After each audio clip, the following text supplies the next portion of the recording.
Well, good morning. It's Monday. I think it's about May 12th. I can see the wheat up over here. It's exciting times. Let's go have a look.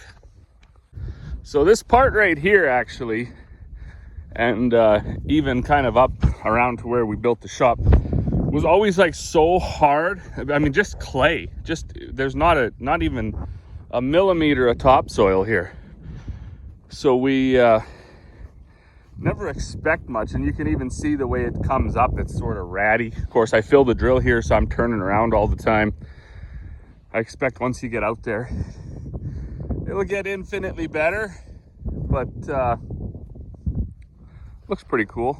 I'm not gonna walk too far out there because I got one more quarter to seed north of town, so I got to go get the International, and I got to get a little bit of barley seed on it, and then I got to head north of town. That's one thing that I was chatting about with Mr. Farming with Treasures. It seems now like the farms, even small farms like mine, we're getting enough acres that there's so much happening while you're still seeding. And by that I mean, the first seeded crops are starting to come up, and weeds are starting to come up, and I really miss that, as that sounds like. I really miss seeing that. So when I was not doing the seeding and stuff like that, or not doing all of it, seemed to have more time. So you would be, if you only had 6 quarters to seed, it didn't take so long to seed them all, and you had all the time in the world to watch them come up. Now we, like say the first 1,000 acres that we seeded will be up before the last 1,600 is in. Well, good morning still. It's like, what time is it? Gotta be 11 o'clock? It's 10 o'clock. And just getting going here.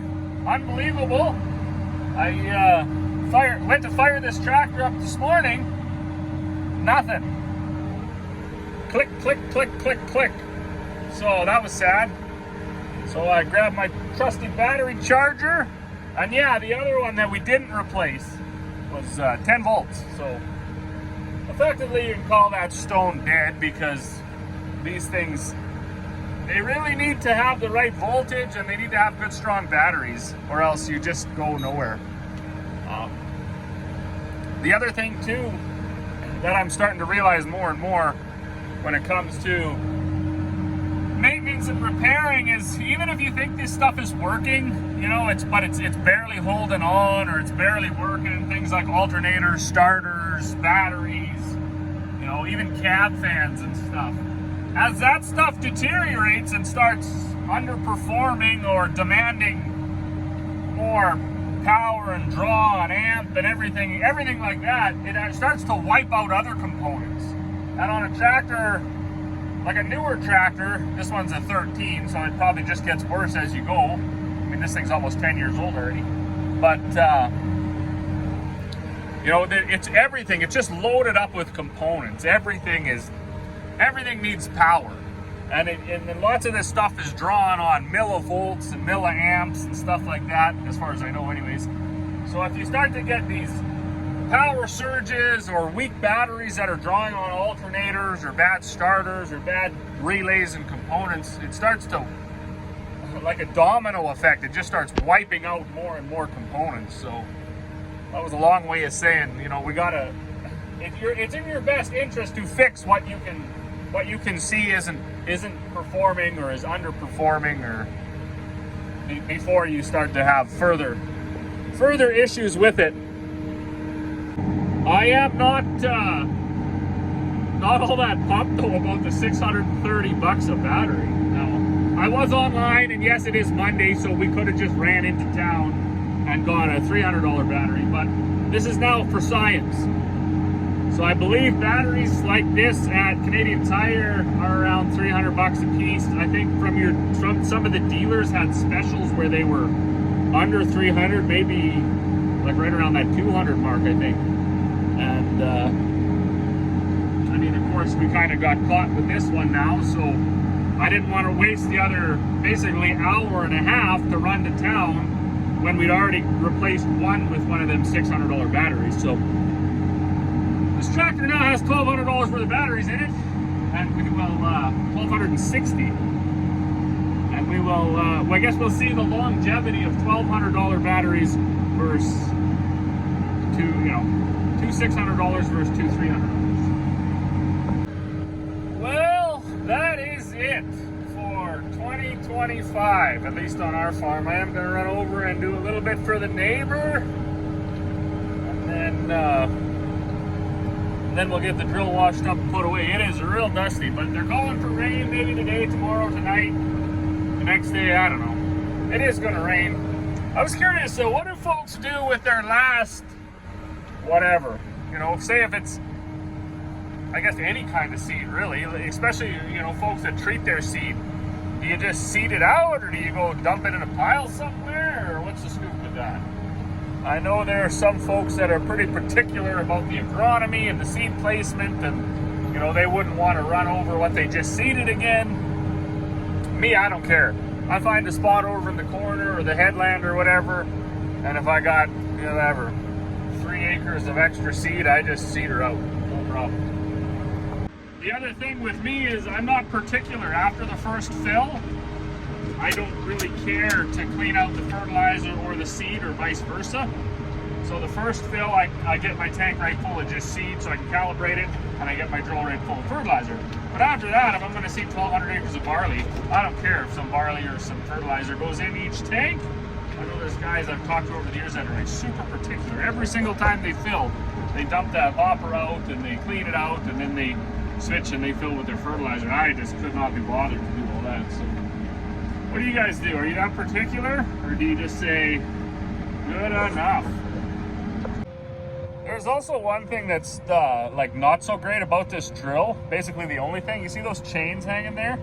You got to get out and wrap those around so the wings don't fall down on the drive home, because they'll start to slowly creep.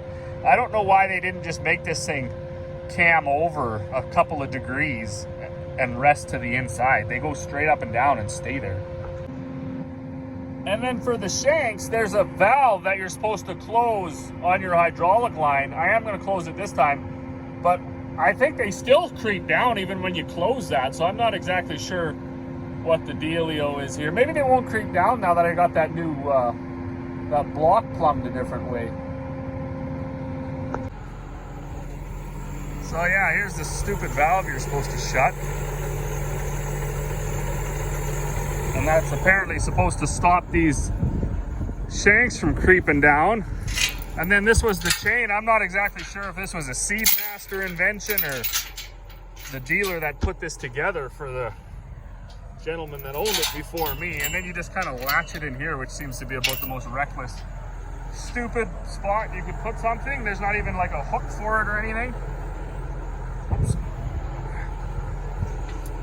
Oh. Normally I just leave the hydraulics on at a slow rate and move from field to field, but this I'm moving all the way home and I won't have to wing it down, so it won't take up so much space in the yard. But yeah, like you can't, that can't be right. I don't know if anybody that has knowledge of Seedmaster can guide me. Should unplug this too. It'll drag though. Anyways, leave that shut. Gotta come back for a couple of trucks. But yeah, just like that, we're all done. So hopefully you got what you wanted out of this spring seeding season. We'll be into spraying right away. You're not gonna want to miss that. We got molasses to spray. We're gonna try that again. We had good results with that last year, and we did it in a very poorly thought out, planned out way. So if we can get a little more science and planning into it, I think we'll be able to actually measure the results a little better. But as always, thanks for watching, and we'll see you all on the next one. Good. Whoa. Way to go. Woo-hoo. 1, 2, 3, go.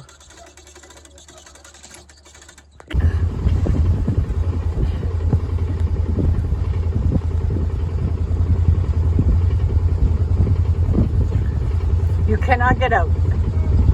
Illegal.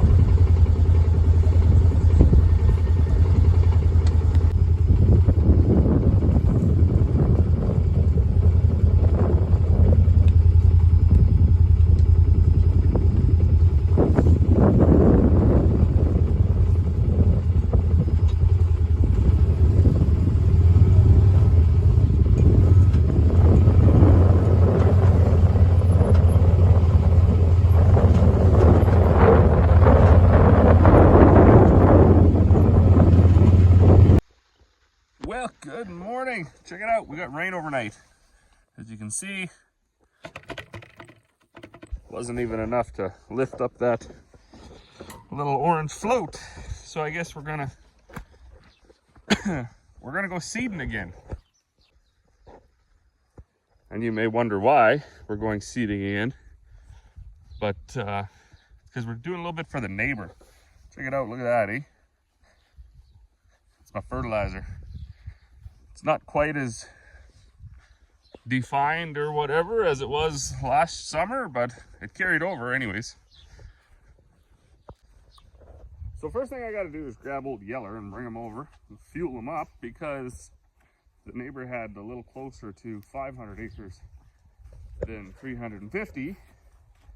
Not that he said he had 350, but I can usually get about 350, 400 out of a tank of fuel on that tractor. So I'm gonna need a splash more to finish, and I don't want to unhook the tractor and drive it all the way back here. So we will take old Yeller over. Battery charger's been on it, I guess, the other day. So we will go fuel them up and we'll go over there. I don't have a whole bunch today. I've been actually over at the neighbors now for, this will be the third day. We got his canola in the first day, a bunch of barley yesterday, and today we'll finish the barley, hopefully. And he wants to see a little bit of oats, so we'll see where that goes. And I guess while that fills up, we should take a walk over, check out our wheat. Well, I'm gonna say that's not looking too bad, all things considered. I'm not exactly sure.